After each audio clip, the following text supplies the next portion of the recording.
Are we ready to start? Okay, so now we come to the sixth, and this will be the last class in this Introduction to Buddhism series. So this class I entitled it, With the Buddha's Teachings and Today's World, or something like the relevance of the Buddha's teachings to today's world. And there's first a common misunderstanding of Buddhism that it's necessary to straighten out. And sometimes one gets the impression, if one reads just an anthology of Buddhist texts or a sampling of Buddhist discourses, you see again and again that the discourses are addressed, oh monks, oh monks, oh monks, here a monk does this, there a monk does that. And you get the impression that Buddhism is entirely a teaching intended for monks, for monastics. But you see, the Buddha made the primary aim, sort of the distinctive, the unique aim of his teaching is enlightenment and liberation.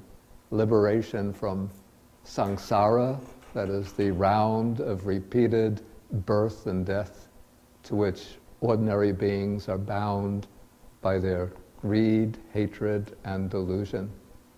And so what the Buddha's distinctive discovery was that path of training, the Noble Eightfold Path, that leads to the elimination of greed, hatred, and delusion, and thereby brings liberation from the cycle of birth and death.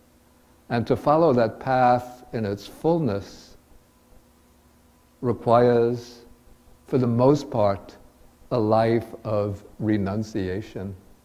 The Buddha himself, when he was still living in the palace as an aristocrat, when he realized that he wanted to seek liberation, he left the life of the palace, the life of luxury, and went into the forest, put on the saffron robes of an ascetic, and then for 6 years he practiced different types of meditation, different types of austerity in order to reach the final goal of enlightenment.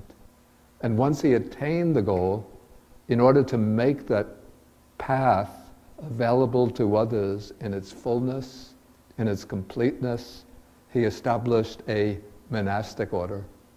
In fact, it wasn't so much that the Buddha said, I'm going to establish a monastic order, but just once he started teaching, those who listened to his teaching, at least some of them, and decided that they wanted to pursue the ultimate goal full time, then made the determination to also follow the Buddha into the homeless life.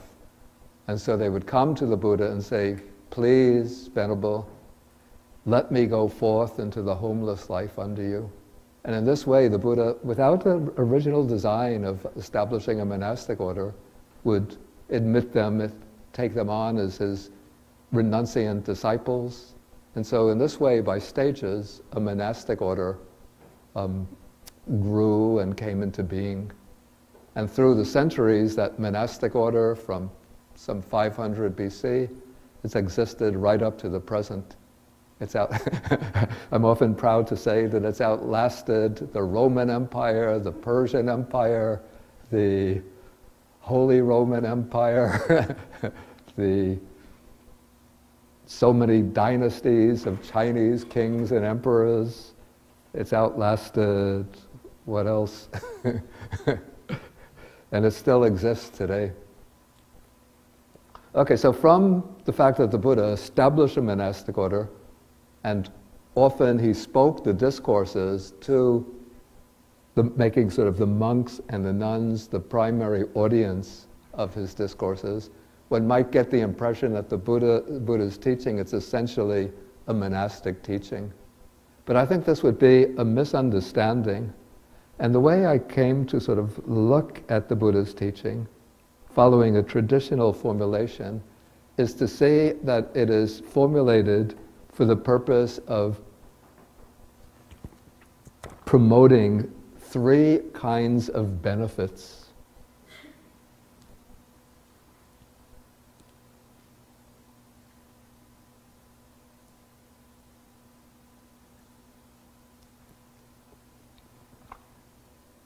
So this is a scheme of,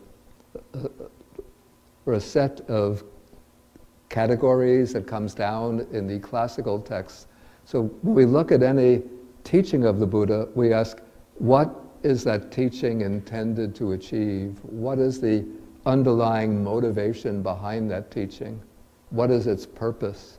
And when we bring up that question, what we could say is that the teachings are intended to promote three kinds of benefits. So one of these I call, or it's called, the benefit in this present life. In Pali it's dita dhamma, atta or hita. And that means the good that can be realized right here and now. And that includes personal well-being, inner happiness, wholeness, a state of inner mental health, as well as social well-being, promoting harmony between people, promoting peaceful relations between people, promoting just relations between people and within societies and communities. So this is one kind of, you call it a very tangible, concrete, immediately visible benefit that comes from the Buddha's teaching. So even if one puts aside, I would say, any kind of belief in existence beyond this life, and just says, okay, we live this one life here and now, how can we be happy in this life? How can we promote our own well-being and the well-being of our community, family, society? We find many teachings of the Buddha relevant to that goal. And they're always very sensible, very, I say, reasonable teachings. That there's nothing that really requires blind faith in any kind of principle or appealing to any kind of divine being, please help me, please benefit me or my family. But there are principles that we could actually adopt and put into practice for ourselves and in our relations with others. And we see that they lead to this personal and social well-being and happiness. I'm going to come to some of them as we go along. Okay, the second benefit is what the texts call samparahika hita, which means the benefit pertaining to future lives, to the next life and lives beyond that. And so the Buddha didn't teach only for those who are seeking immediate liberation from the cycle of birth and death. Because most of us, almost all of us, are going to have a future life. We're going to go on from this life to future lives. And so we have to understand what are the principles, the underlying system of laws that govern this process of rebirth. And the basic principles, the system of laws that govern the process, is entirely an ethical system.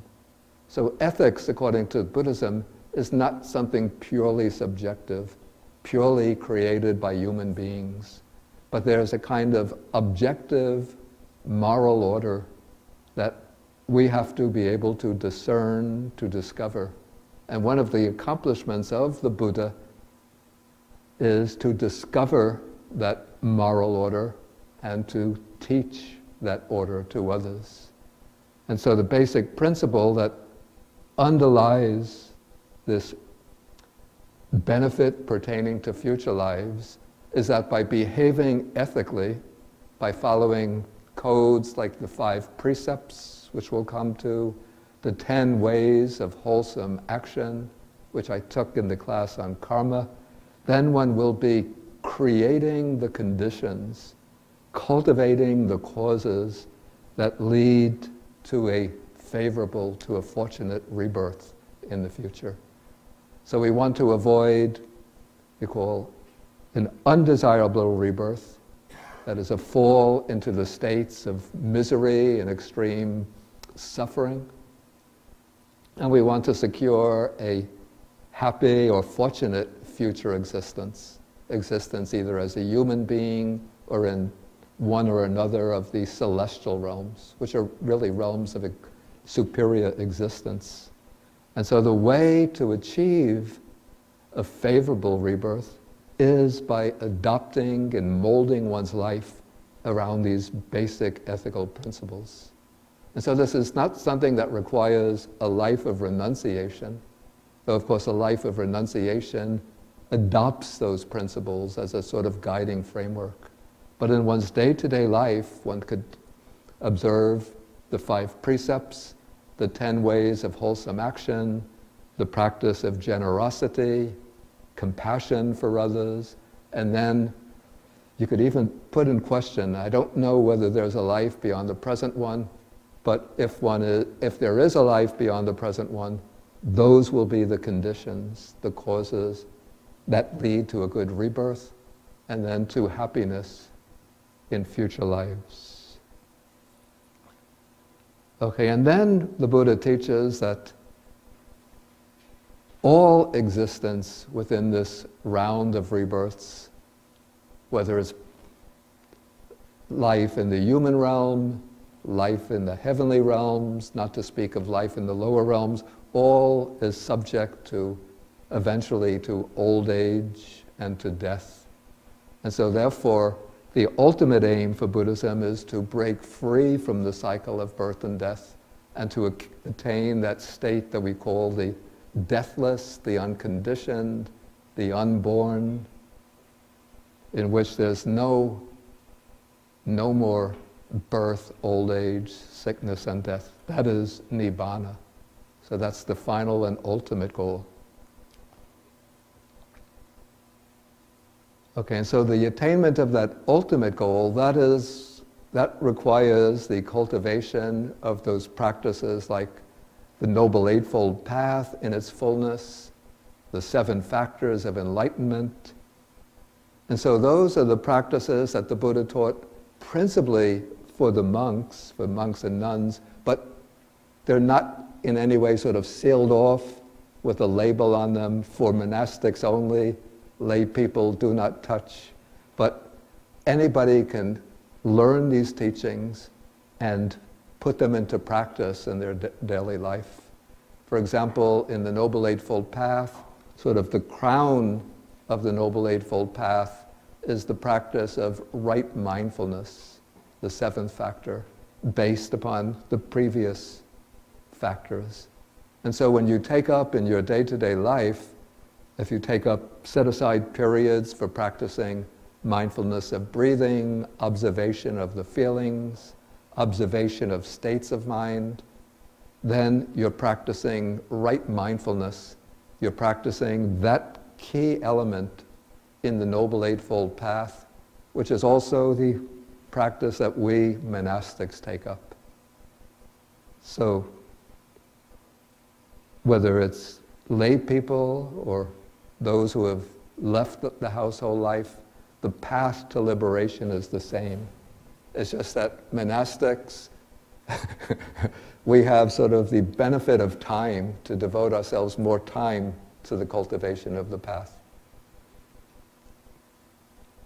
Okay, so this is the threefold benefit of the Dhamma. And so it's of benefit no matter what benefit one aims for if you take up the practice, because the Dhamma, it's structured around this principle of causes and results, seeds and fruits. So you want a particular benefit, so you find what are the causes that lead to that benefit. You have the aim, the determination, the aspiration, then you cultivate the causes. And when the causes are cultivated and reach maturity, they'll bring that kind of benefit. Okay, then we see that, again, if we look in the Buddha's discourses, that they're directed towards the achievement both of one's own good and the good of others. And to illustrate this, I included a text, or actually several texts.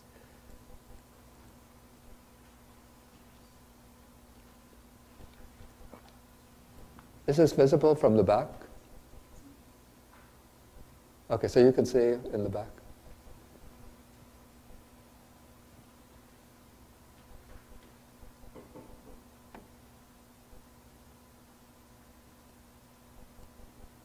Yeah, so here the Buddha speaks about 4 kinds of people.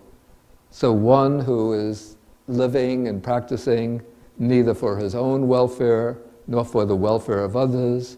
One who is practicing for the welfare of others, but not for his own welfare. One who is practicing for his own welfare, but not for the welfare of others. And one who is practicing both for his own welfare and for the welfare of others.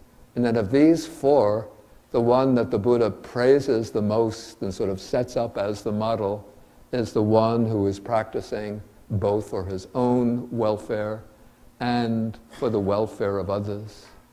And then he illustrates this with the simile that it's like from the cow comes milk, then from the milk one gets something called curd. It's a delicacy in India and Sri Lanka. Then from the curd comes from the curd comes butter. Then from the butter comes ghee. Do you know what ghee is? Okay. And then from ghee comes something called cream of ghee. It's sort of like the most refined type of ghee. And then that cream of ghee is considered the foremost of all of the products that are derived from the milk of a cow. And so the Buddha says, in the same way, the person practicing both for his own welfare,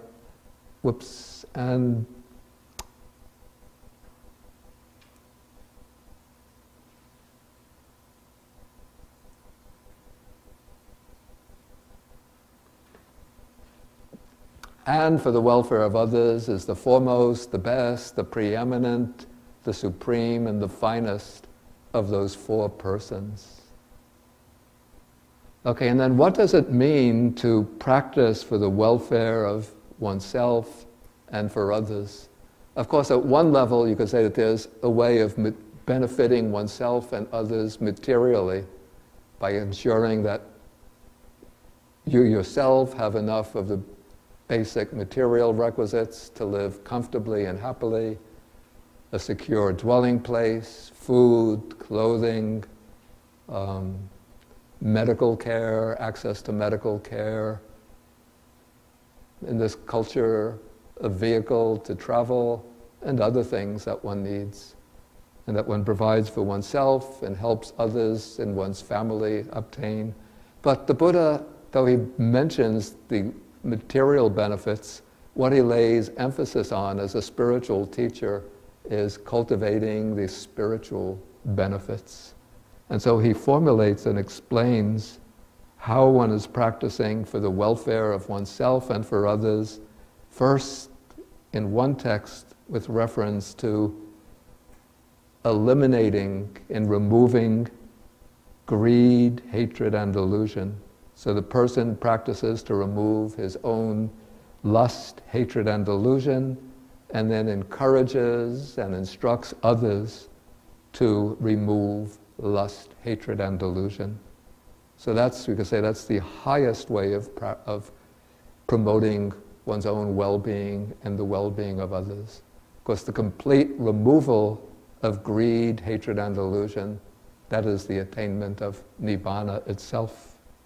But then there's a more basic way of promoting the well-being of oneself and others. And that is through the observance of the 5 training rules, also called the 5 precepts. So here we have the text explaining how is a person practicing for his own welfare and the welfare of others. Okay, so a person abstains himself from the destruction of life, from killing, and encourages others to abstain from killing. He abstains from taking what is not given or stealing, from sexual misconduct, adultery, abuse of minors, seduction, and so on, from deliberate false speech, and from the use of intoxicants. So one observes those 5 training principles oneself, and then one encourages and instructs others to observe them. So in that way, one is practicing for one's own well-being by observing them oneself and promoting the well-being of others by teaching others to observe them. And then there's a little text where a monk comes to the Buddha and asks, in what way is a person one of great wisdom?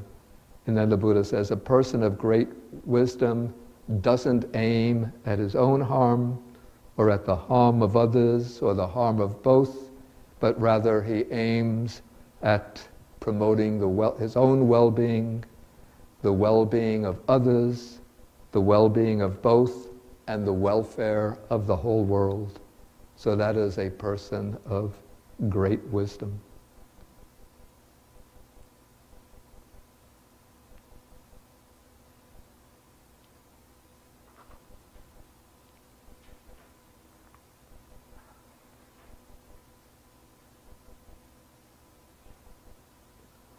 Okay, so now I'm laying out something of what we call the framework of Buddha's social thought.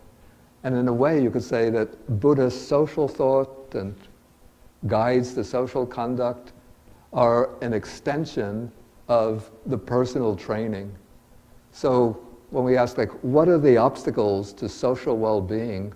What is it that causes conflict, violence, destruction in any kind of society? What lies behind all of the different kinds of conflicts and tensions that we find in society? When we really look deeply into it, you could say it's this law, this policy, this regulation. But what lies behind all of this harm are decisions made by human beings. Decisions that might be formulated in terms of policies, adopted as laws, promoted as dictates by dictators, imposed on a population by tyrants. But what underlies all of the harm facing a society are the intentions of human beings, the motivations of human beings, the mindset of human beings. And so to promote a healthy, happy, harmonious, and just society, one has to look into the minds of human beings and transform the ways of thinking of people, to change their attitudes, to change their motivations. And so for this reason, we say that the obstacles to social well-being, the obstacle to social well-being is the prominence of greed, hatred, and delusion as motivations for action. And this greed, hatred, and delusion at the personal level are said to be the roots of suffering. But when we have whole masses of people whose thinking and attitudes and actions are driven by greed, hatred, and delusion, and we put these all together, then we have very powerful destructive forces with destructive impacts on society. And so if we're going to improve the conditions of society, one has to start changing the attitudes of human beings. And that means promoting the removal of greed, hatred, and delusion, and replacing them with their positive counterparts, promoting a culture of, instead of a culture of consumption and competition, promoting a culture of generosity and mutual care, mutual concern.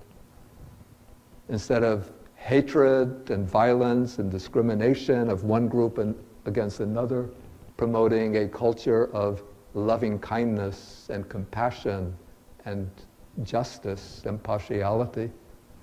And instead of allowing a culture of delusion to propagate through, I have to say, through the modern mass media, even including things like Facebook and Twitter, with a lot of misinformation, disinformation, conspiracy theories, prejudices and biases just multiplying exponentially to promote a culture of wisdom, even if not the highest wisdom, but clear understanding, reasonable thought, examination to find what is true, what is false, and to be able to distinguish and discriminate the true from the false.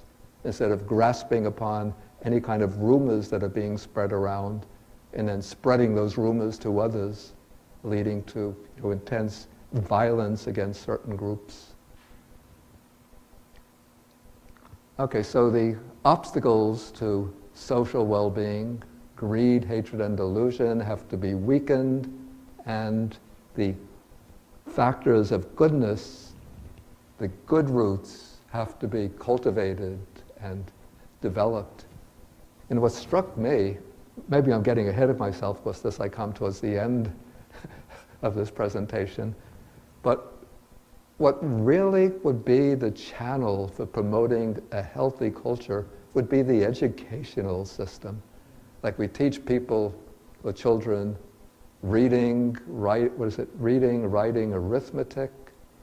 But why not have courses and programs in non-religious ethics? Not presenting ethics from the standpoint of any one particular religion, but having them read widely in the best of Christian ethics, Jewish ethics, Buddhist ethics, Hindu ethics, Islamic ethics, the ethics of Plato, Aristotle, some of the great, for children it would have to be formulated in simple terms. But then once they get into high school, probably they could read some of these writings in the original, and this would condition the minds of children to understand what is good, what is bad, and to see the great degree of convergence and agreement between many of these different religious and spiritual traditions. I should also mention, very, very important, the Confucian ethics, which are very, very beautiful, very much in agreement with the Buddha's teachings. Okay, and then also we could look, actually I should take the moral conduct first. So we have the 5 precepts. I want to change the order of this.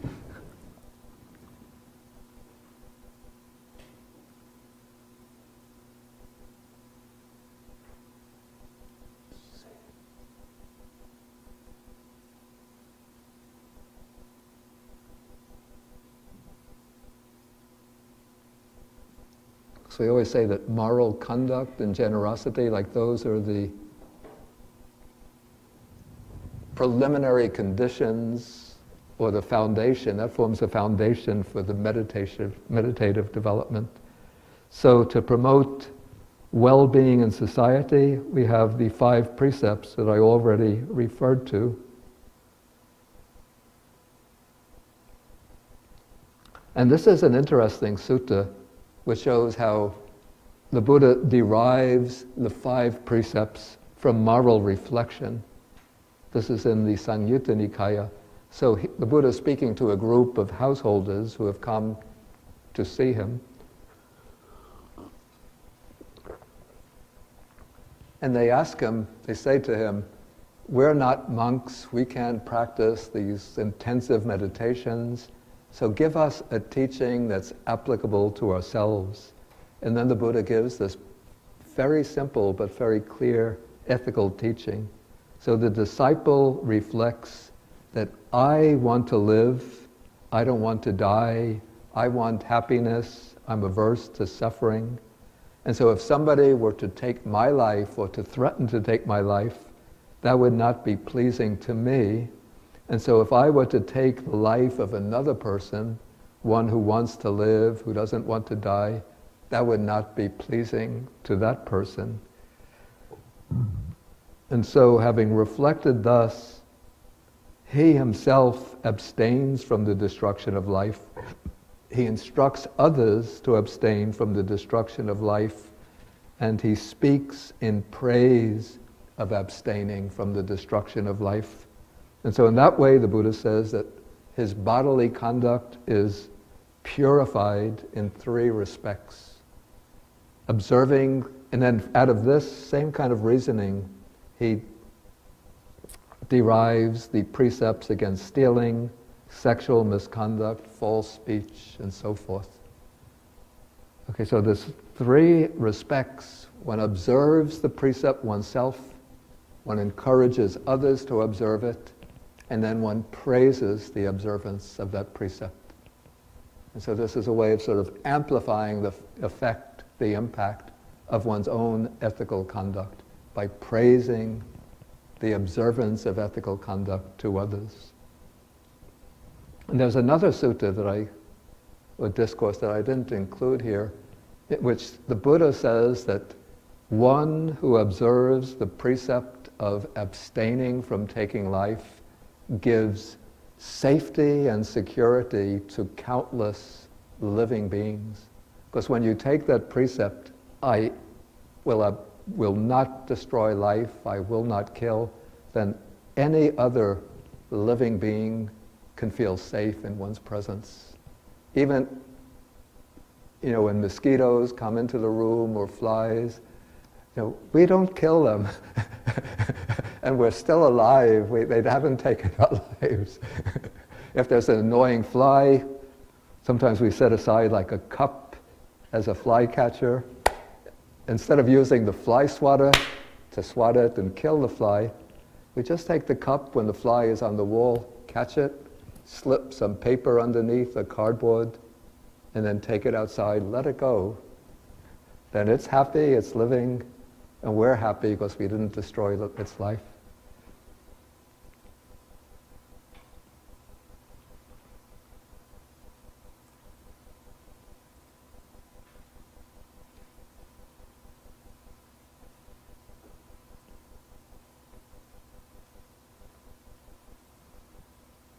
Okay, so we have this aspect of moral behavior with the 5 precepts, and then the other kind of ethical practice that goes along with the precepts is generosity. So Buddhism encourages, instead of this consumerist attitude, this attitude of miserliness, especially in this culture, in this society now where we have people who are multi-millionaires and billionaires, just promoting policies to keep on building up their wealth. So you're not satisfied with 2 billion, you have to get 2,500,000,000, then going from 2.5 billion to 4 billion to 6 billion, up and up and up, never really satisfied, and just keeping it for themselves. The Buddha encourages, sort of the basic practice is generosity, to share what one has with others. So he describes the disciple who's living at home, the householder, as one who has a mind free from the stain of miserliness or selfishness, who's generous, open-handed, who delights in giving, who's devoted to charity, and who shares his resources with others. And what one finds when one lives a life of moral behavior and practice of generosity, that it brings delight to the mind, enjoyment or joy. And one can reflect on one's moral behavior, reflect on one's generosity, and it gives rise to great joy and happiness. Because the mind is now sort of breaking down the barriers that separate us from others, that sort of lock us in and isolate us from others. And so it is now building upon a kind of web, because we all live in this web of interconnectedness, interrelatedness, which gets obscured by this egotistic clinging to me and mine. So when one observes moral behavior, one shows concern for the lives and property of others, concern for truth. And when one is practicing generosity, one is sharing with others, building upon that network of connections.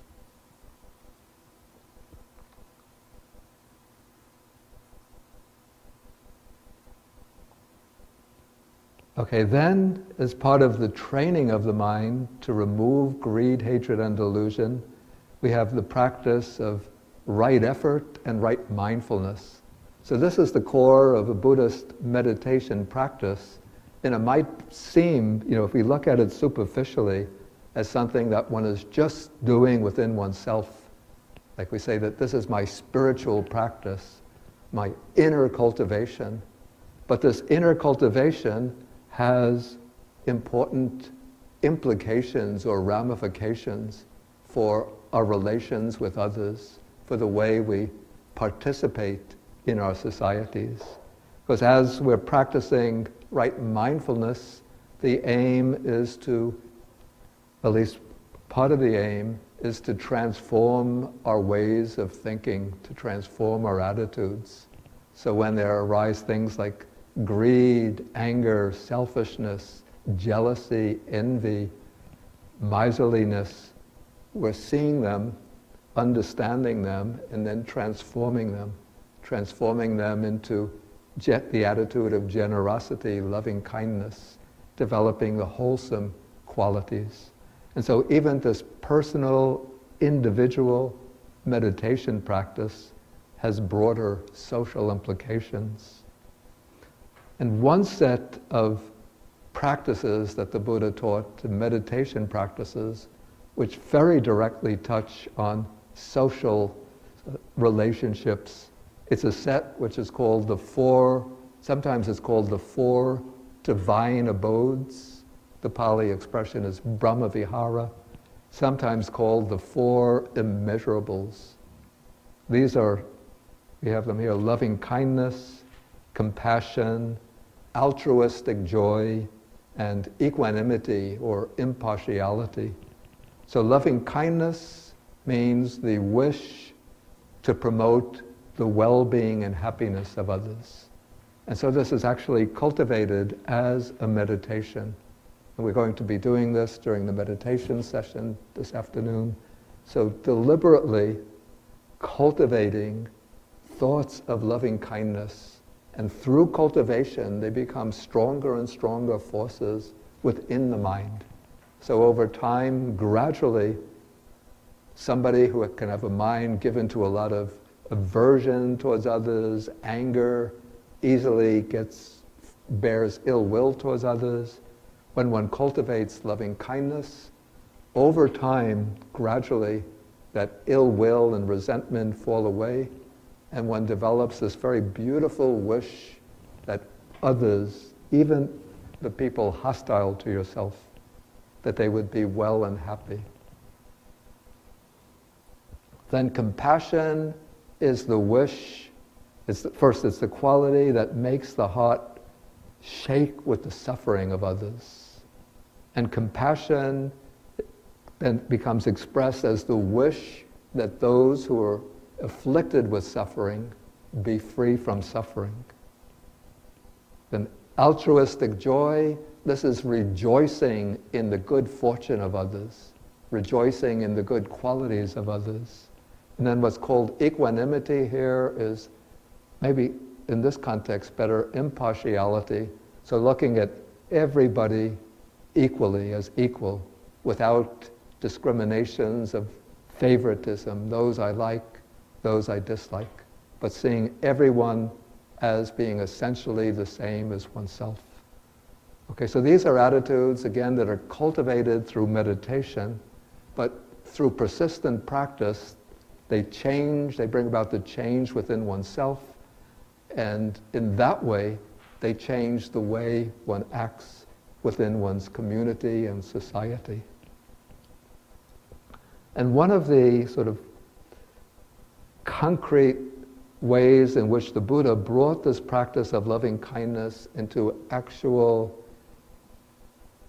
brought this meditative development of loving kindness into actual communal embodiment is a set called the 6 Principles of Cordiality, which he taught to the monastic order. Because even though monks have left the worldly life, the household life, but even in a monastic community, little secret, there can be hostilities, there can be conflicts, there can be, call this, factions forming, this group against that group. And so to counter that,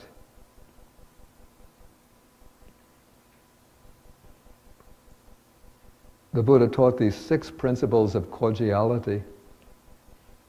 So one is maintaining bodily acts of loving kindness towards one's fellow monks. That is, acting acting to them with loving kindness through one's actions, like helping if they get sick, bringing them things they need. The junior monks will sweep the living quarters of the elder monks. If a monk has trouble putting on his shoes, the younger monk will put on his shoes and help him take them off. So those are kinds of bodily acts of loving kindness. Then there's verbal acts of loving kindness, speaking gently, politely, respectfully to others. Mental acts of loving kindness, that is, thinking thoughts, loving thoughts towards them, and cultivating loving thoughts. And then sharing whatever gains one makes. Like especially on alms round, when the monks go on alms rounds, one monk will get a lot, another monk going to a different place might get a little. So when they come back to the dining hall, then they'll share whatever they've obtained, so everybody gets enough food. Then observing the same code of precepts, and then preserving, upholding the same, what the Buddha calls that view that's noble and emancipating, that leads to the complete destruction of suffering. So these principles they're originally taught for the monastic order, but we could see that we could apply them, at least with certain adaptations, in our relations with other people, in our family, community, and that will bring about real positive changes.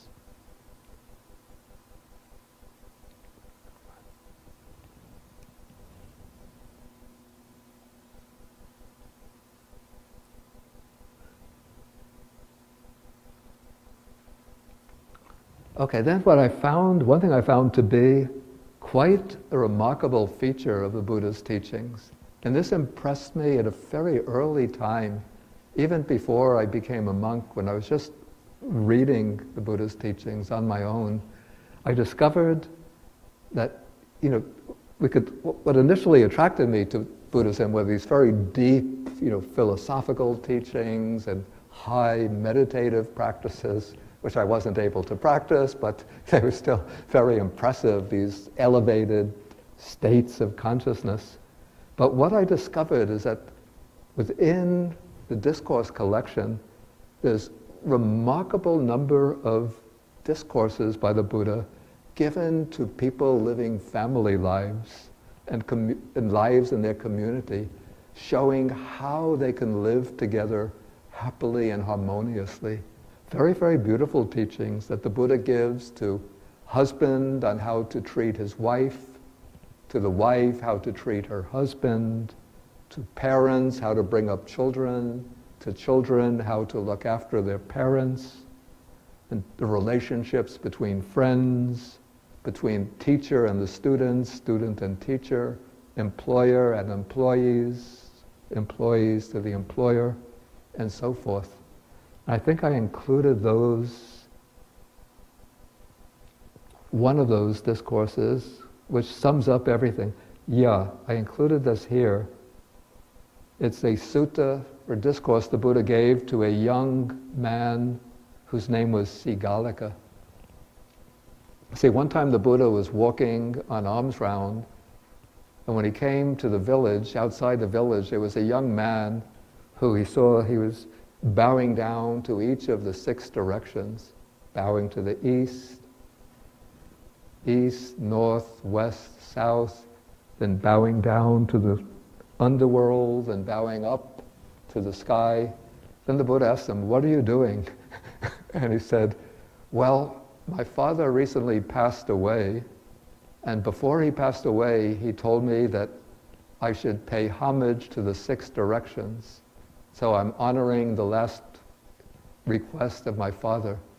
And then the Buddha said, "Well, what you're doing, you're practicing worship of the 6 directions in one way, but that's not the way I teach worshiping the 6 directions." And then the Buddha sort of turned the teaching around by explaining the 6 directions as the relationship between parents and children, husbands and wives, friends and friends, teachers and students, employers and employees, and between the religious and the laity. So I included that there. I'm not going to go into this in detail here. But if you look at that at your own leisure, you'll see that even though some of the principles, of course, are not so relevant today, like that the parents should arrange a suitable marriage for their children. But most of them, you know, if we put a few of those aside, look almost as though they could have been written in the 21st century. Okay, then I have some teachings that are related to the proper role of the government. And even this the Buddha taught, though of course the Buddha framed it against the monarchical system of government, which had risen to dominance during his own time. But what the Buddha tried to do was to set up an ideal of moral leadership for the king.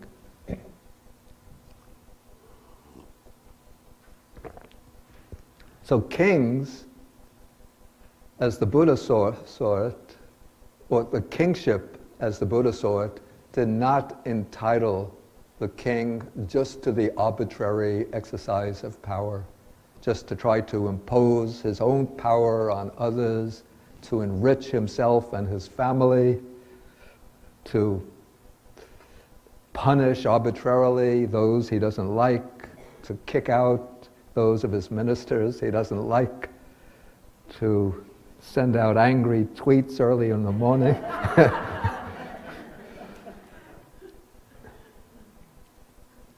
But he sees that kingship entails the responsibility, that the king, the proper ruler, is responsible for promoting the well-being of everybody within his realm. So this is a sutta.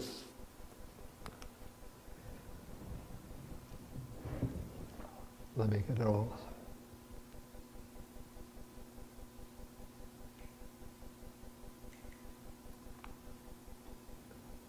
Yeah, so in the sutta, there's the elder king who's about to retire to give up the throne to his son, the young prince.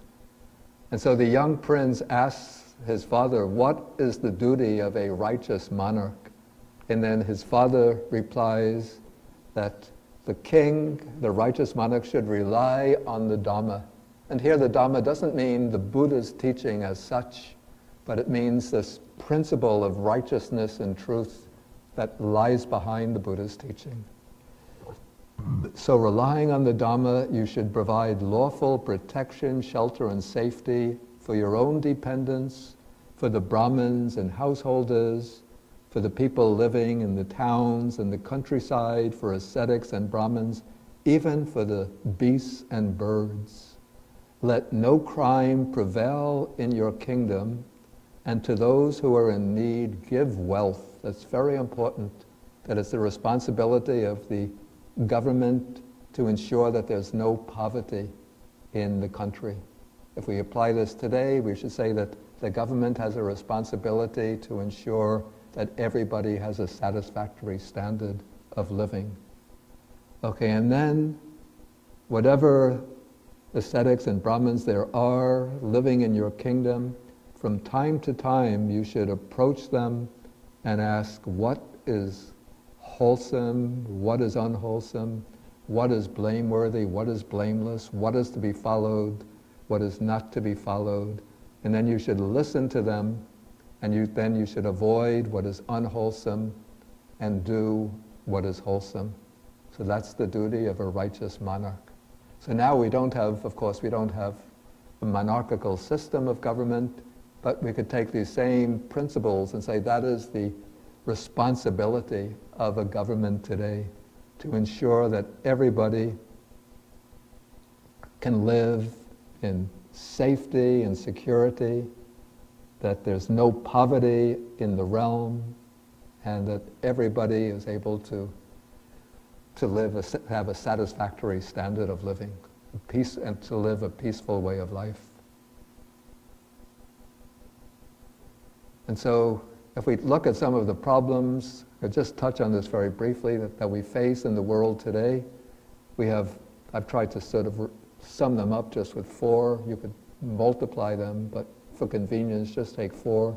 Persistent wars and militarism, glaring economic inequality and poverty, racial, ethnic, gender, religious violence and discrimination. All of those, you could see, if we take the principles that we've just gone through and apply them, we could see that they provide a solution to these problems. Even something like climate change and its impact and the changing environment, forest wildfires, floods, storms, droughts, and so on. If we understand and apply the principle of cause and effect, we could see the underlying, with wisdom, the underlying causation, and then we see what we have to do to reduce this problem and ensure that future generations can live safely. Okay, so maybe this you'll do for some of the study or examination of how the Buddha's teaching applies to our world today. So if we have some questions, please feel welcome to bring them up. And again, don't be shy and hesitant. Okay, Annie? I just read quickly, and you'll probably elaborate more, Yeah. in the magazine Tricycle, Yeah. where you have an article. And I think that you were trying to address it broadly Yeah. in the United Nations, or where was it? In I was at the Union Theological Seminary. yes. Yeah. And then you said that it's very hard, like Buddhists in general, kind of, they're not as proactive as they could be. Yeah, yeah. How can we, and then I think you narrowed it down to where we should be handling some things locally, in small groups, and then I think eventually. if you put the... Okay. Oh, sorry. Maybe we can handle it in small groups, and then eventually it would converge into a broader. Oh, I see, yeah. Yeah, I'm like, it's not in front of me, that's why I'm kind of all over the place with it. Yeah. How can, like in small communities, how can we, what can we do as Buddhists in like Okay. smaller communities? Like what Yeah. exactly does Yeah. that look like? Okay, so the text that appeared in Tricycle, that was a talk that I gave, we had in February of this year. There was a gathering at Union Theological Seminary for the purpose of bringing together socially engaged Buddhists who wanted to form a kind of organization that would serve as a vehicle or a channel for Buddhists to act on principles of moral justice in the political arena. Not to support one party against another party or certain candidates against other candidates, not like a political action committee, but rather to take a stand, to take a position on political and social issues with moral implications. And so the text I gave the closing talk at that gathering, and that was the text of it. And so one thing that I pointed out is that amongst many Buddhists, there's this, and this is the Western Buddhists primarily, not so much the Asian Buddhists, but the Western Buddhists, that to get involved in anything with political implications is, in a way, a detour, a distraction from our quest for meditative development. That often Buddhists sort of look at all of these social tensions and conflicts as just worldly affairs from which we have to detach ourselves and just develop inner peace and happiness. So I criticized that and said we have to use a sense, I call it a sense of Buddha's conscience, taking on a sense of responsibility for the well-being of people in the world. Okay, and so then the way we originally set about this, starting this organization, the original idea was that we would set out at once with a number, I was in conversation with a number of Buddhist leaders in different parts of the US. We were having conversations to form a national Buddhist moral justice coalition. But it turned out to be just too difficult to do it on a national scale at once, because we were sort of spread out in different areas. So we decided to do it to focus on the greater New York area. And so we had this gathering in February, which brought about 150 people there. And out of that, there's been a smaller group of about 30 to 40 people who have been meeting regularly at Union Theological Seminary. We meet on the first Monday of each month at 6:30 p.m. So if anybody wishes to come, they're welcome to come. Where is that? Union Theological Seminary is Broadway, and it's 120th Street. Excuse me? Yeah, it's 120th and Broadway. Though in September, because the first Monday is Labor Day, so the meeting will be on Tuesday. Otherwise, it's on Monday evenings. Thank you, Bhante. Okay, and maybe should I send that article to the group? Yeah. Okay, so I'll send it to Kairi and she could share it. Let's see, I wrote it down so I wouldn't get confused. My name is Beth. Put the microphone to the... My name is Beth. But not too close, okay. Beth? The middle way, right? Beth? Okay. Okay. What practices in Buddhism can be undertaken to eliminate egocentric clinging? Yeah. What you mentioned, is that meditation or what? That's what I'm personally working on, and I'd like to know. Oh, you said what practices can be undertaken to eliminate or to reduce egocentric clinging and banish the ego. Okay, so eliminating egocentric clinging and the actual elimination is, very, very high stage. So that's what we're aspiring for. So what we do with our regular practices are attempts to weaken and sort of gradually wear out the egocentric clinging and that sense of ego. So basically all of the practices that we've mentioned are means to that. So generosity is by sharing things with others and giving to worthy charities is a way to at least to start to reduce egocentric clinging. Observing the 5 precepts, but then also cultivating the mind in meditation, because what starts to appear when one tries to cultivate the mind are the various forms of egocentric clinging, taking on thousands of different forms, manifesting in millions of different thoughts. And once one starts recognizing those thoughts and applying that lens of mindfulness to them, then those thoughts no longer control us. But we're able to look into those thoughts, see how they're working, and then just through the examination itself, gradually weakens them. But if one wants to sort of apply a very powerful remedy to egocentric clinging, I think in an earlier talk I spoke about the 5 aggregates. So one looks at oneself as what is actually here when I say I or myself. What is actually, what are those words referring to?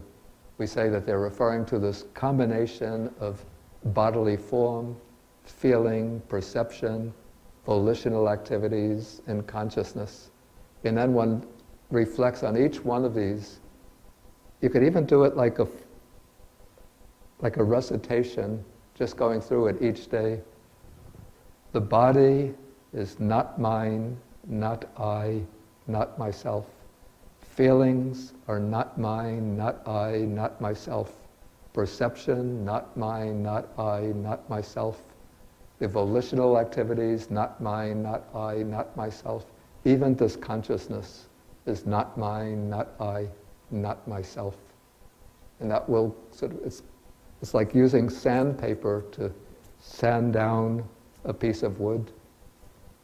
It's like as you're rubbing with the sandpaper, the wood is turning into powder and then blowing away. So that's sort of wearing out the egocentric clinging. But it's not, there shouldn't be just a mechanical repetition, but one should understand the meaning of the words.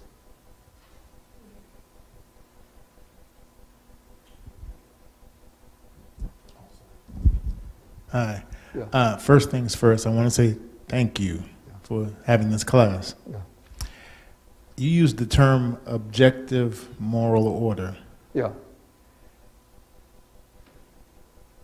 Some would question how something could be objective if it's coming from a particular. Yeah.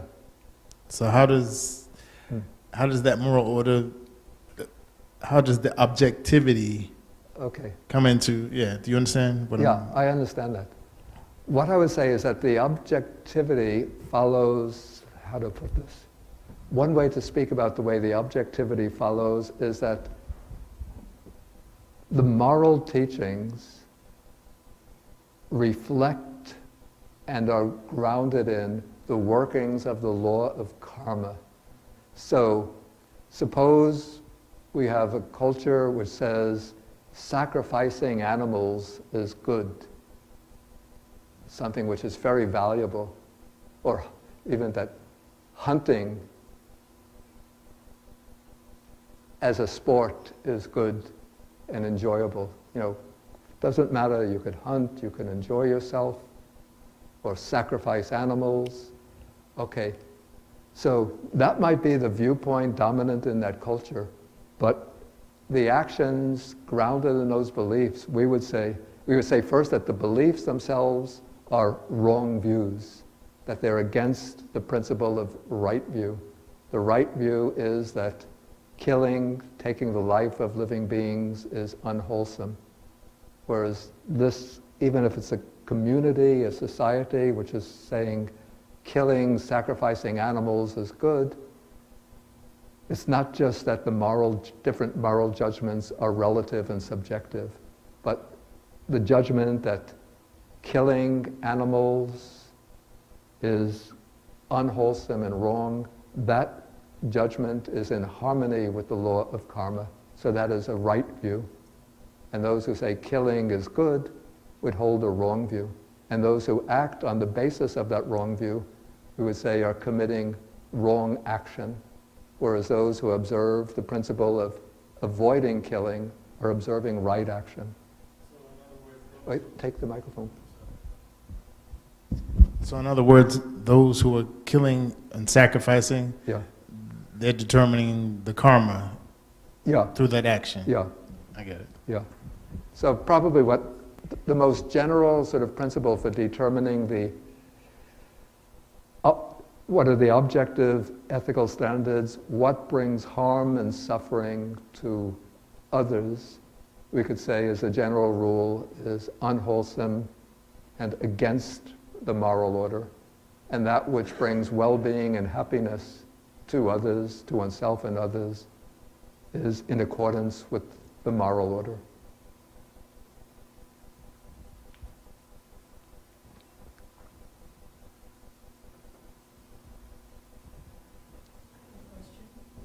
Okay, I think we could take one more question, so please take the microphone. Did somebody else have? Okay, then first you go. This is just jumping off of your comment. Sorry, what's your name again? Merritt.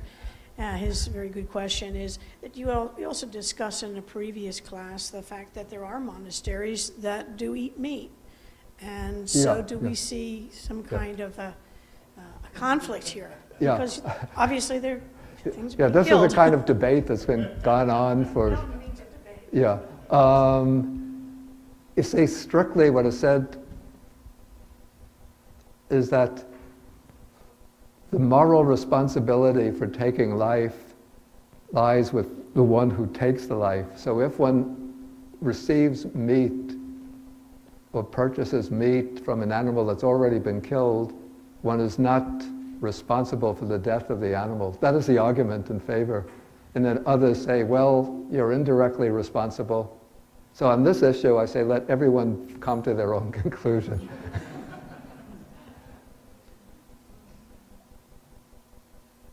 Okay, if there's no further questions, then we'll take a little break. Let's see what time. It's about 3:10 now, so 10-minute break. Then we come back at 3:20 for the meditation session. And then I should mention that I put out some additional booklets for you to take home for your reading. One is by actually myself. It's on the five precepts and 3 refuges.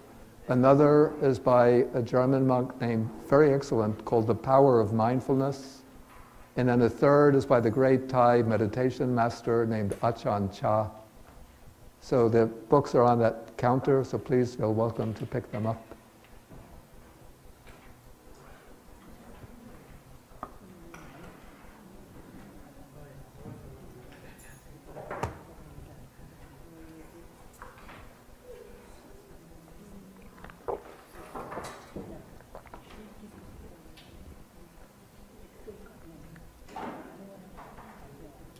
Yeah.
Good afternoon, everyone. So this is the second half of this final introduction to Buddhism meditation class. So as Bhante mentioned earlier, we'll be focusing on mainly two very important forms of meditation of those Brahma Viharas, that of metta, loving friendliness, loving kindness, and karuna, compassion. We'll maybe go a little bit into mudita and upekkha, equanimity, sympathetic joy and equanimity, but mainly focusing on metta and karuna, loving kindness and compassion, which are very similar practices but also very different ones as well. Metta is usually considered to be developing a sense of friendliness, kindness to other people. It's considered more to be more passive than the other one. Compassion is that love and the desire to want to help and relieve the sufferings of all beings. You're driven by more action. You're seeing the suffering of other beings and you want to go out and do something about it. Maybe not be able to physically go out and do it, but you develop that internal sense of may all beings be free from harm and danger and troubles. So why do we practice these particular forms of meditation, these Brahma Viharas? Each of the Brahma Viharas combats mental defilements of some sort. Metta is combatant with anger. Compassion combats cruelty, turning a blind eye to the sufferings of the world, turning a blind eye to the troubles of the world and the troubles of other people. Mudita, sympathetic joy, combats discontent, not wanting others to have it good, not rejoicing in their goodness and their success in society and their status in society, and not feeling that yours is equal or better. So you don't have that competitive mentality, which leads us to hardships. And equanimity keeps us balanced. It combats aversion, going from an extreme to other extremes. Keeps us focused, keeps us balanced, and helps keep the other three in balance as well. Because we're developing these states of mind, we can go to extremes. Metta loving friendliness can turn to lust or strong desire. Compassion can be overbearing. We become crushed by our love, our compassion for other beings. You know, we're like, oh, the world is too much. We can't take it anymore. We lose our balance. Instead of having blinders on, we're overwhelmed and crushed by the situations in society. Sympathetic joy.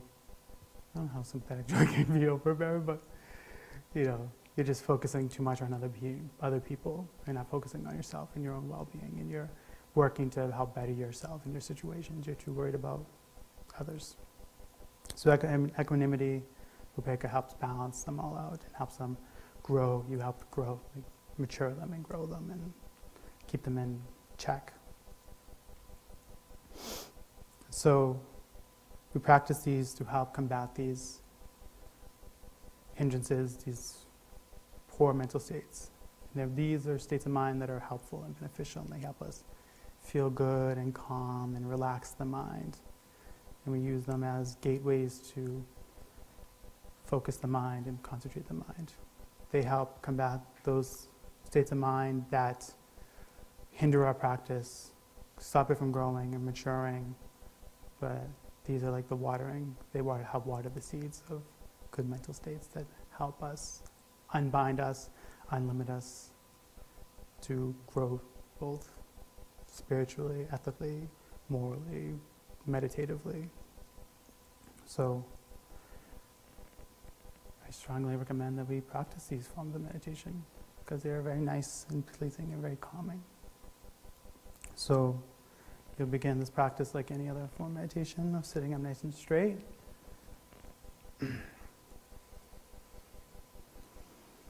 taking a few deep inhales and exhales.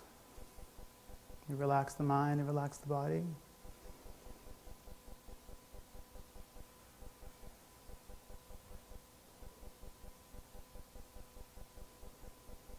Breathing in long and breathing out long.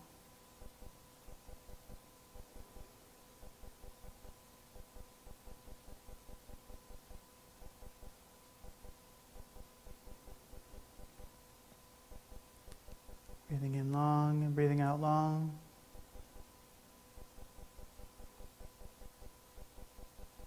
And when you're ready, bring your attention to the top of the head, and slowly and systematically scanning the body, letting go of any tensions. Tensions in the forehead, the jawline, shoulder blades, chest, abdomen, neck.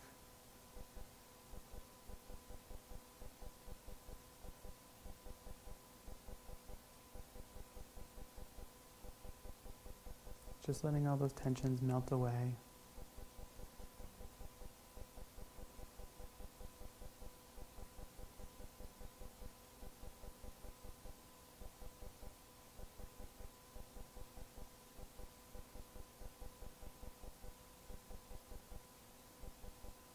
We have tensions in the mind.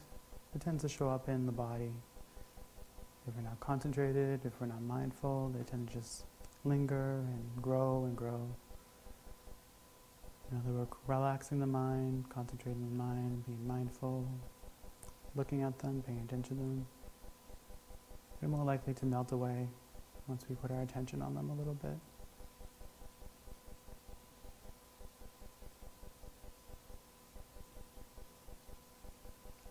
Just continue to make your way down to the tips of your toes.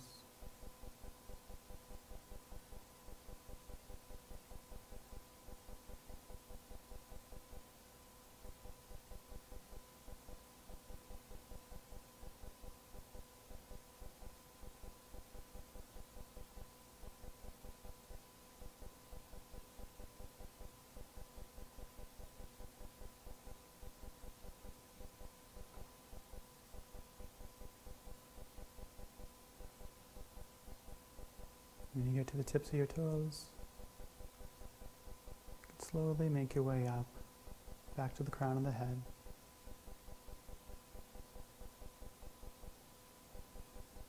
Letting go of any last tensions. Make a general outline of the body. Where are the knees, where are the feet, where the hands are positioned. The straightness of the back, rising and falling of the chest and the abdomen, the tongue in the mouth,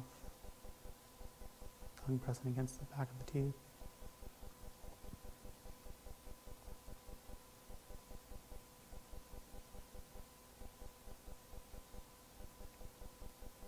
The eyelids pressing together.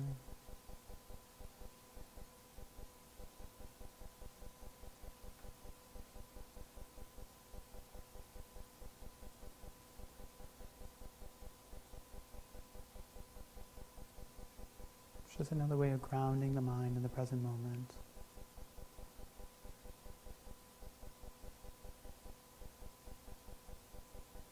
If you like, you can take a few more deep inhales and exhales.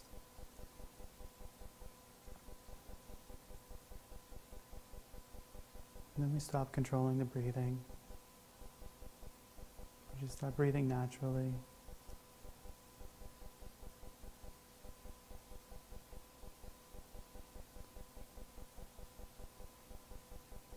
When the body needs to take in oxygen, it'll take in oxygen. When it needs to exhale, it'll exhale on its own. We don't need to control it. We don't need to manipulate it. We don't need to exaggerate the breathing process. All we need to do is focus the mind on the natural breathing.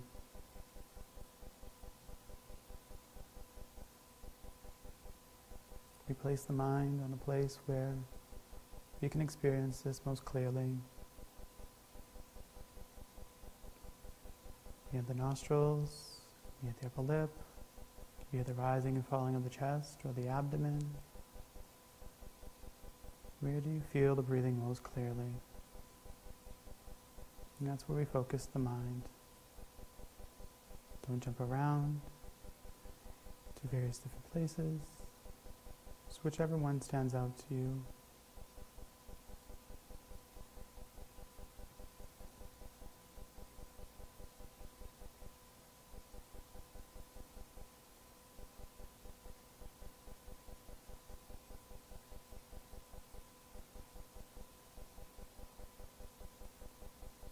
Whichever one it is, stay with it.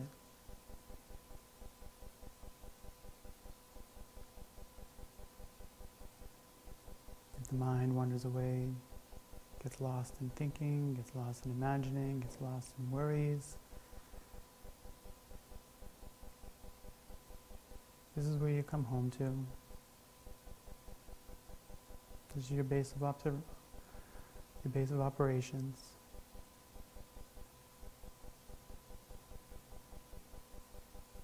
It's where you observe, where you experience the rising and falling.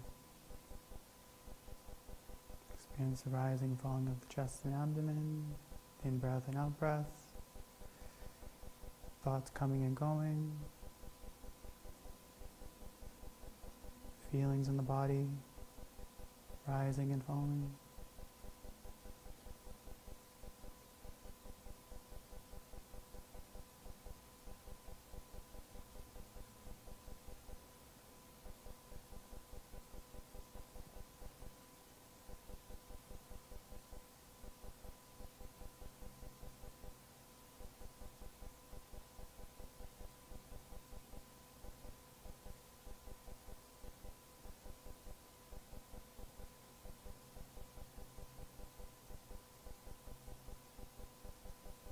All you need to do right now is focus the mind.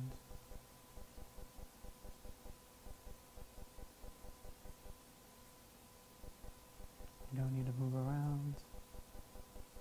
Just need to watch, observe, let go.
When you feel like you're ready, you start practicing metta practice.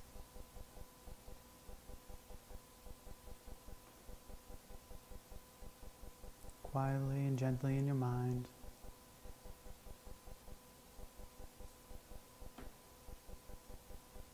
develop a mind that is full of loving friendliness, kindness.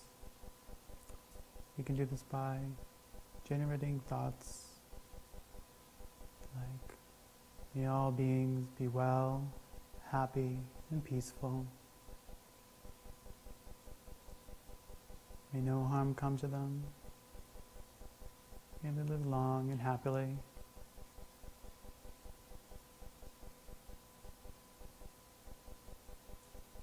You can use those words, or you can come up with your own words.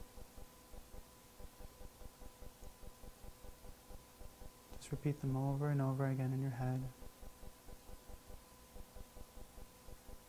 The more you focus on those words, the more natural they are, the deeper the impact it has on you. You get a warm feeling, a genuine feeling of friendliness, of kindness, swelling within. Let that grow inside you, starting in the mind, and let it radiate off of you.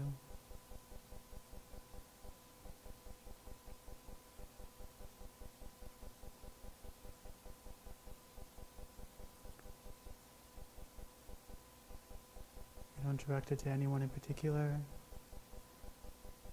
just an overall, unbiased, unjudgmental sense of friendliness towards all beings.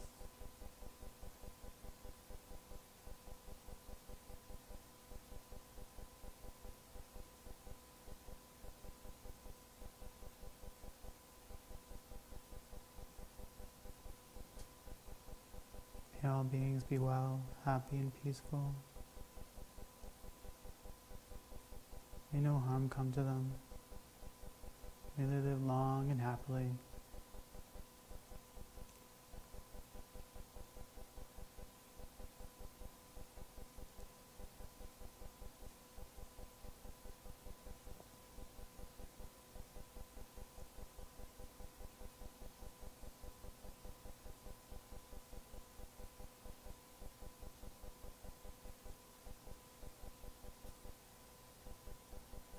Just focus the mind on repeating these thoughts over and over again in the mind, building them up in the mind. The mind wanders away. Just be aware that the mind has wandered away from the thought. And you bring it back to it, starting over again.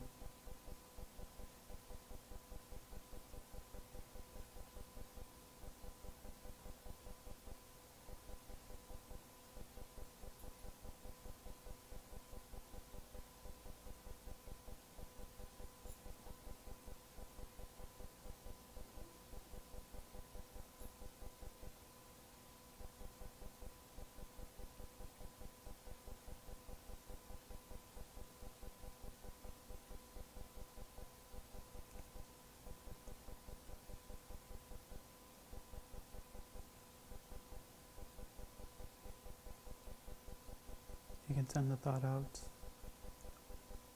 beings in all the different directions, beings in the front direction, beings behind you, beings to your right, beings to your left, beings above, beings below.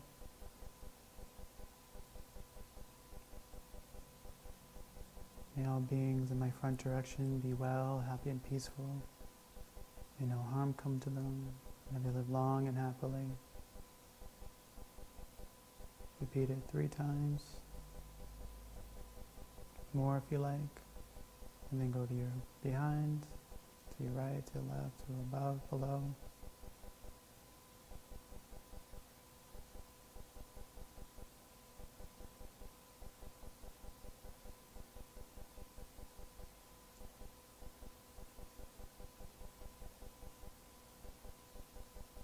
Send metta thoughts to all beings on the different continents.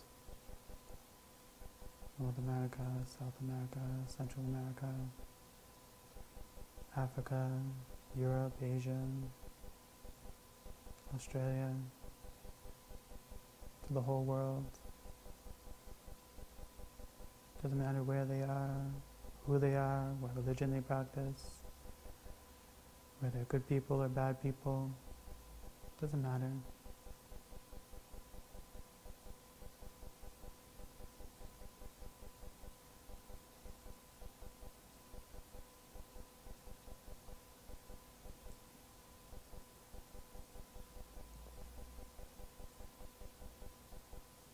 You let go of all those distinctions when we practice metta.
You can change the thoughts of compassion. Think thoughts similar to, may all beings be freed from suffering.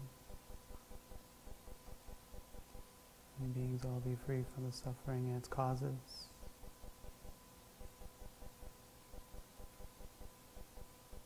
May all beings be free from war and poverty, social injustice, cruelty.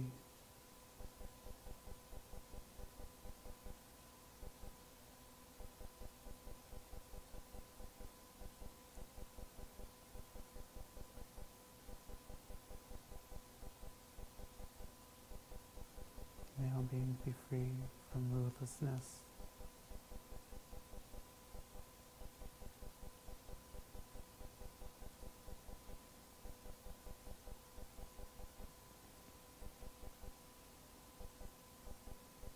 You can send it out the same way that you send out metta.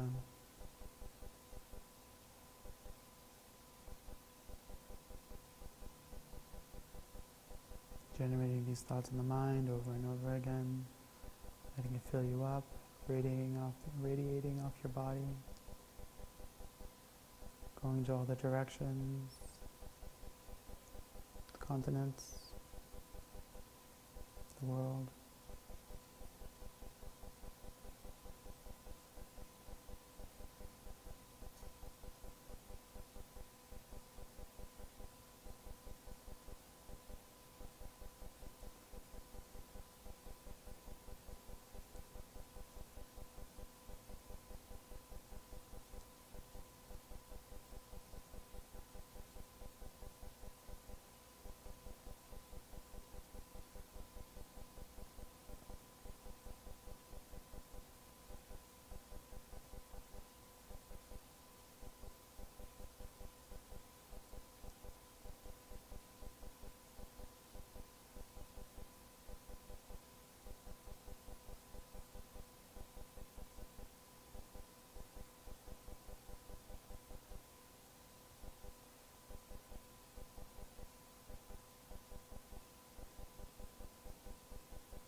You can even send it to those who need compassion, those who instigate cruelty. May their hearts be softened. May they discover the joys of compassion. Don't need to think about anyone in particular. Just those with cruelty in their heart be freed from cruelty. May their hearts soften. May they experience the joy of compassion.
pause. So you can undo your legs now and stretch them out a little bit.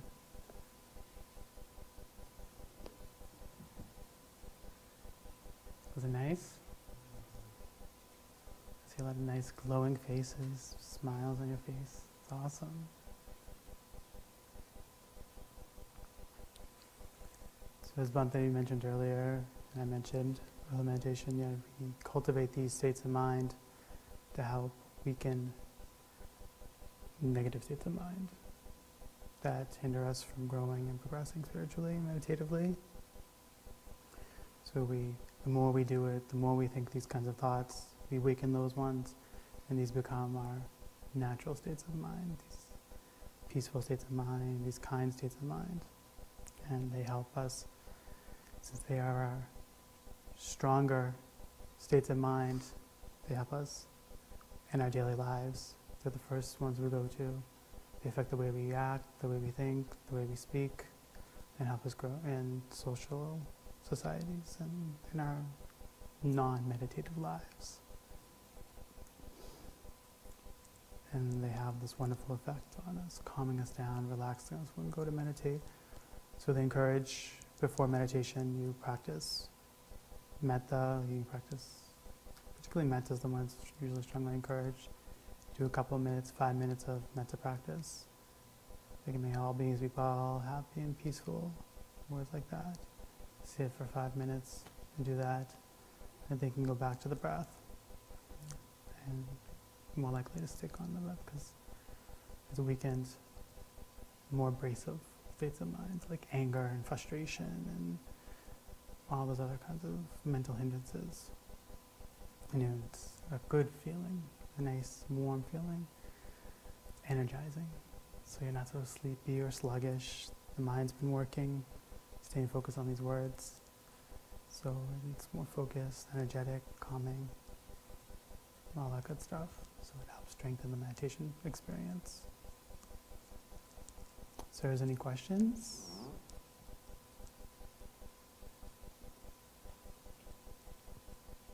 Any questions at all? Don't be shy. Oh my gosh, you guys are such great meditators now. So you don't need me anymore. You get it all figured out. So we got about 5, 6, 7 minutes left or something like that. So if you want, you can do more meditation. That's what you really want, right? You want more? Don't attach. Don't attach.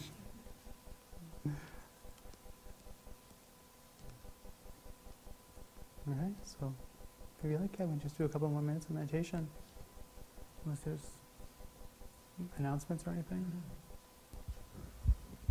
Okay, we just do about 5 more minutes. 5 more minutes of meditation. Whichever practice you want to do. You can do metta, you can do karuna, just focusing on the breath, rising, falling of thoughts, feelings, all that good stuff.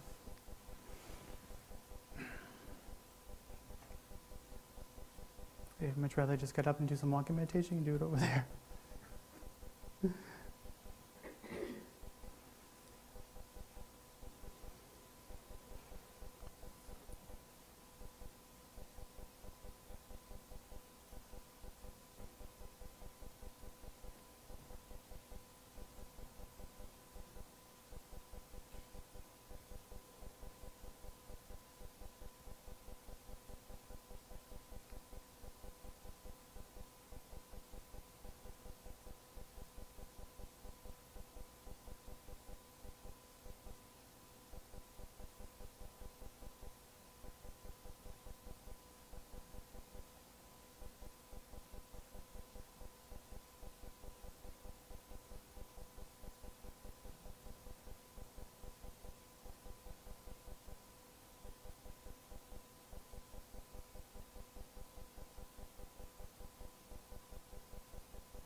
Thank you, everyone.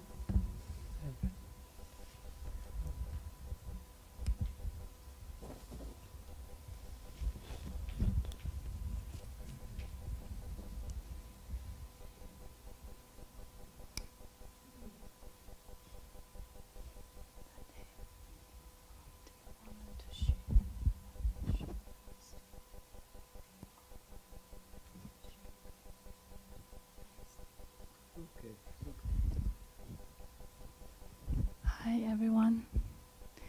Today is our last class, and so Bhante will hand out certification. But some of you may be missing 1 or 2 classes, but it's fine because it's a lifelong practice. It's not only about 6 courses. So if you miss 1 or 2, it's fine. But we have to stick with our, commitment to everyone who participate the whole courses.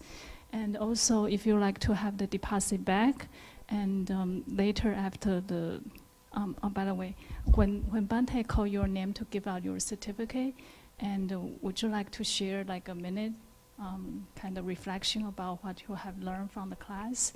And after that, and you are welcome to come to the desk and then have your deposit back. Okay.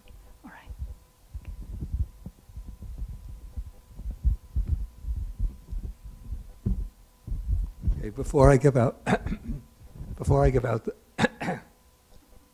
excuse me, before I give out the certificates, I should just mention that, some people have asked how they could continue with their study and practice of Buddhism.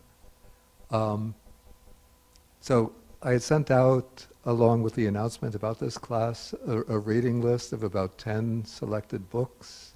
So that I think will help you to get a start in continuing your reading in Buddhism. And I also put on that list, there are a number of websites that have a lot of material on Buddha's teachings that you could easily access. And then you can choose, there's so much on the internet, both on websites and on YouTube, that you could be overwhelmed by the amount of material. Here at the monastery, I was thinking what we could do.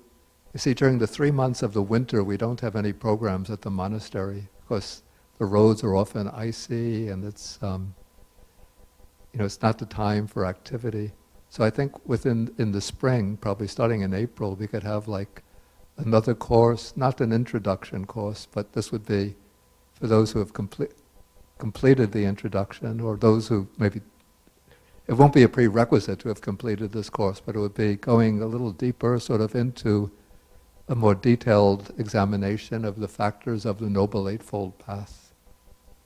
So we could have another 6-week course on the Eightfold Path, starting April to the middle of May.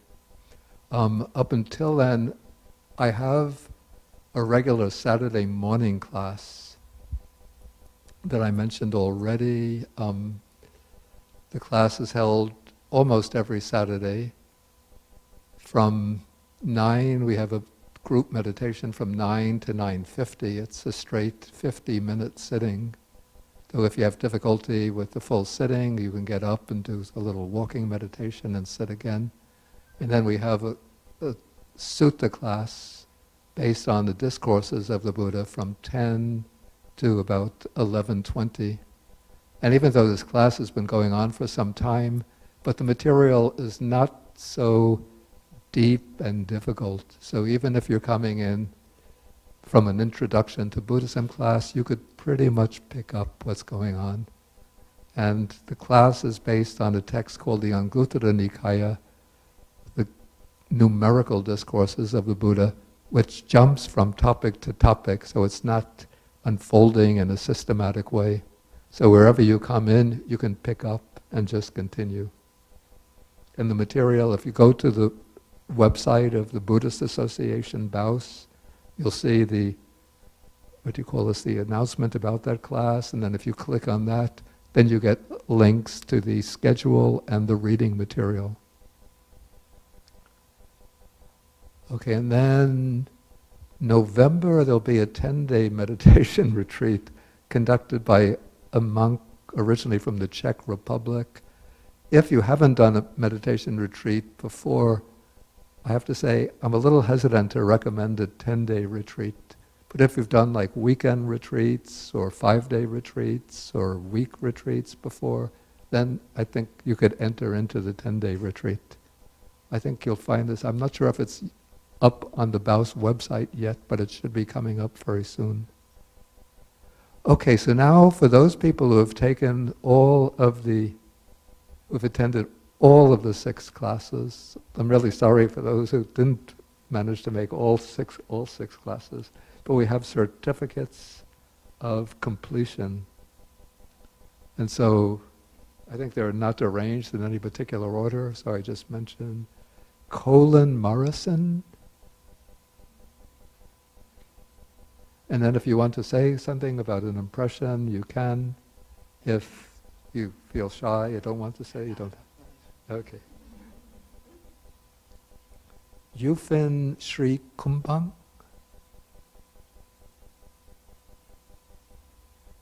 Yeah, I think I know who she is, but maybe she's not here right now.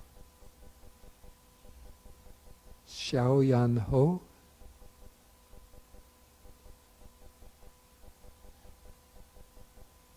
Okay, congratulations. If you want to say. Okay.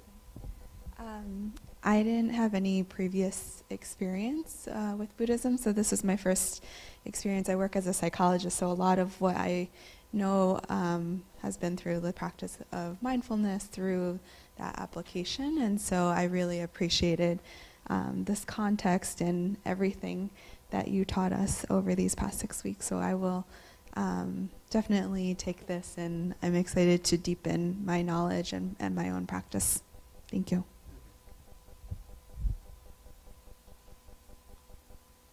Wadi or Wadi Sanchez? Is it pronounced Wadi or Wadi? Wadi. Okay, congratulations. Do you want to say something? Peter D'Amico? D'Amico? Okay, congratulations. Did you want to say something? Everybody's so shy. Paula Del Santo.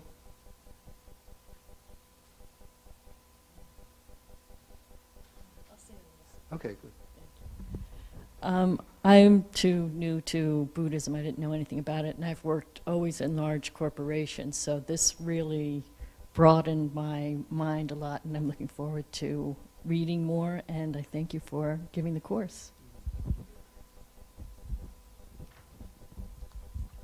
Patrick Crotty.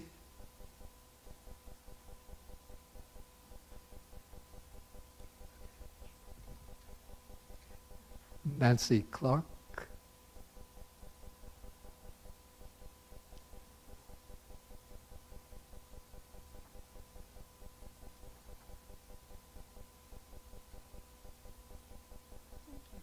Did you want to say a word? Just a bit. Yes, I enjoyed this very, very much. Just to spend 2 hours with people who are all in concert about the way to live life is really beautiful to me. Thank you very much. Merritt Crawford.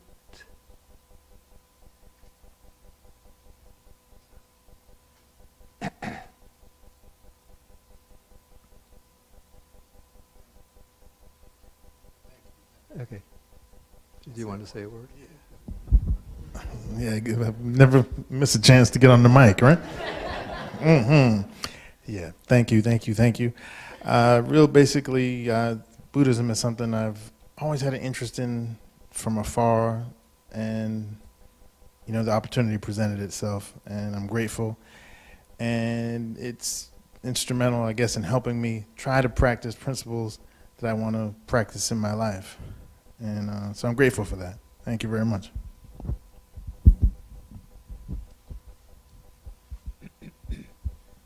Elizabeth Rodriguez. Did you want to say?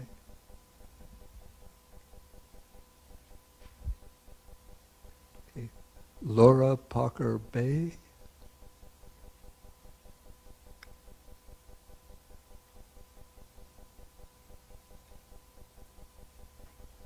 to say something? Thank you, and thank you. I have never had the opportunity to have a formal spiritual lessons in my life, and this actually gave me some openings for me to practice what you have given us in lessons, so I really appreciate it. Thank you.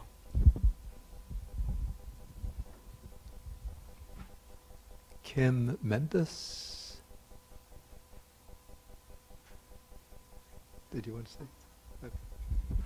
I just want to say thank you, and I'm very grateful to be here and to learn about this spiritual path that, you know, we're continuing on together, and it was great to meet all of you. So, thank you.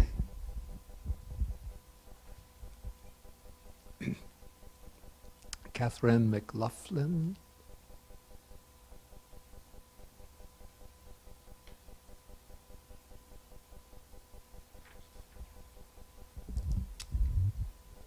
This made my summer. It really was just terrific. And what I found most helpful is there's a lot out there, a lot of books, a lot of apps, a lot of different meditations. And I just so appreciated coming to this monastery and really learning about the Buddha's teachings from the texts. Because you can't go wrong, because it's the foundation. And of course, you were all really great too. This was like a really no drama class, which I really appreciate. What is a drama class like? Lots of. I don't have that much experience with. Juliet Nolta.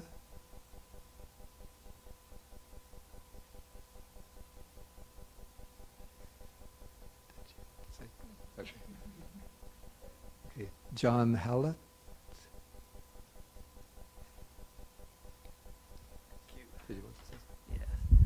I just want to thank you and the other monks for offering this wonderful class that got me really interested in Buddhism, and I've learned so much. And again, thank you for offering this. This is so very nice. Thank you.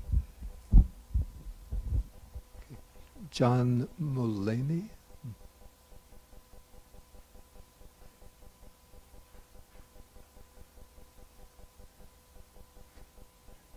Did you? Okay. Jennifer Danchev. Did you? Okay. Jackie Mattioli.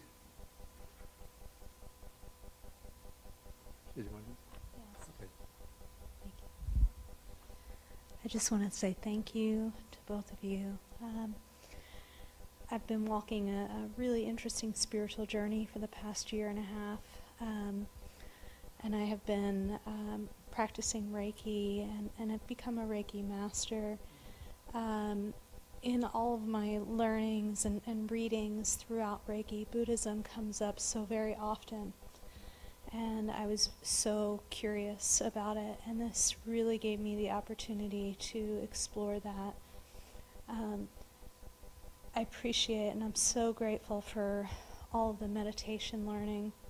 It has really improved my life in so many ways. I'm able to meditate for longer every day, a couple times a day, and it's just been a blessing. So thank you.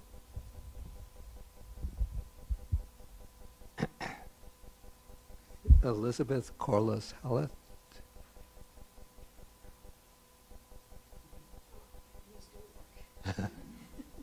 Did you want to say? Yeah, just something. I guess this is getting repetitive, but I just want to thank you all for the generosity, and thank you, librarian. These wonderful books, I'm just bowled over by the generosity of the Buddhist organization. BAU, I guess, right? BAUS, yeah. And Christiane Romau. Is that correct pronunciation? Yes. Okay. Okay. Did you want to?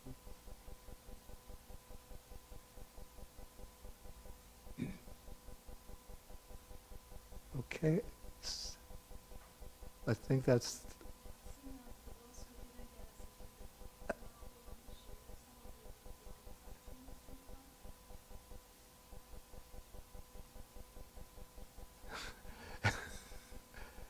I feel a little sad that some didn't get their certificate, but that was like sort of the requirement was to attend all 6 classes, so if somebody missed, don't really feel deprived, because what's important in Buddhism is not getting a certificate.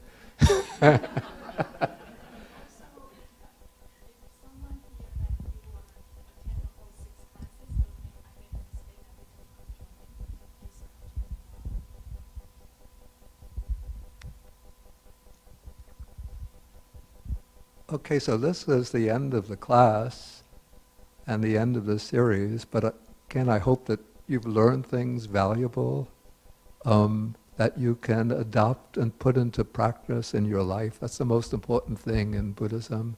It's, we always use the expression, it's the Buddhist path. So it's a path that means a set of practices that you adopt into your life, that you cultivate day by day, in order to transform your life for the better, to make you more happy, peaceful, tranquil, wise inside, and then to be able to act with greater kindness, compassion, in relation to others, to benefit oneself, to benefit others. And so, again, please feel welcome always to attend any of the functions or the events that are taking place here at the Chuang Monastery. Again, anybody is welcome to attend my Saturday morning class, to attend any of the retreats that will be held here. And as I said, I hope to see you again when we have the class or the series of classes in the spring. Okay, so thank you. Thank you all. Did Kaidi, you have a... And we have to thank Kaidi for taking care of all the arrangements here. And Jason has been videographing all of the talks. Oh, I see. Yeah.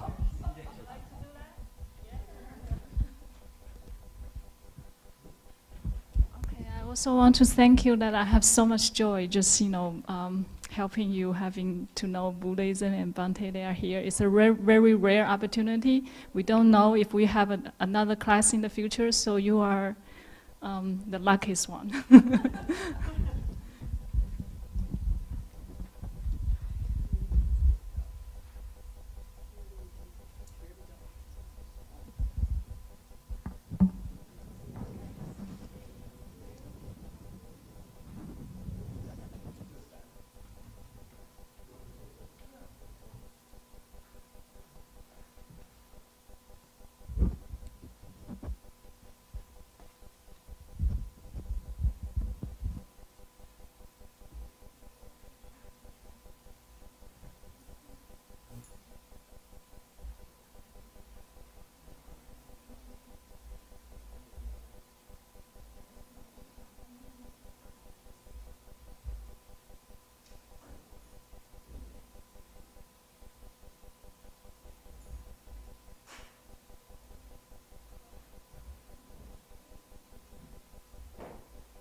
Don't forget your deposit, okay?